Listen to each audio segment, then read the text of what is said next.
Bringing sustainability to NMR with a fully cryogen-free high-field NMR system. Cryogens are the worst part about NMR. They're really expensive and hard to procure, and they have an incredibly high carbon footprint. Superconducting Systems makes a 9.4 Tesla, fully cryogen-free, persistent high-field magnet that runs only on electricity. It has high homogeneity and high stability and never quenches. How does this work? What's inside? Well, on the right side of the magnet is a superconducting coil like any magnet you've ever dealt with. But however, instead of using a bath of liquid cryogens, on the left side is a cryocooler, which removes heat from the system via an electronic refrigeration system. How does it compare to a regular magnet? Well, comparing similar console, shim, and probe architecture on 9.4T magnets, our magnet performs basically the exact same as a wet magnet top of the line system.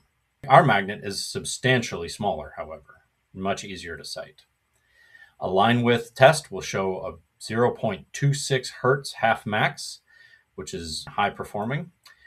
We run a 9-hour drift test with an MAS acquisition on KBR adamantane without lock, and we get about 10 part per billion drift over that 9-hour time period. In other samples like quinidine, we get substantial performance with peak identification in things like quinidine on a proton spectrum, and same with a carbon spectrum for the same sample.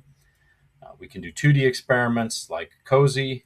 We can do HSQC with the magnet, just the same as you would do with any other system. The magnet is substantially smaller, lighter, and easier to locate. It's much cheaper to operate. It never uses cryogens ever, and has a much smaller carbon footprint. Thank you.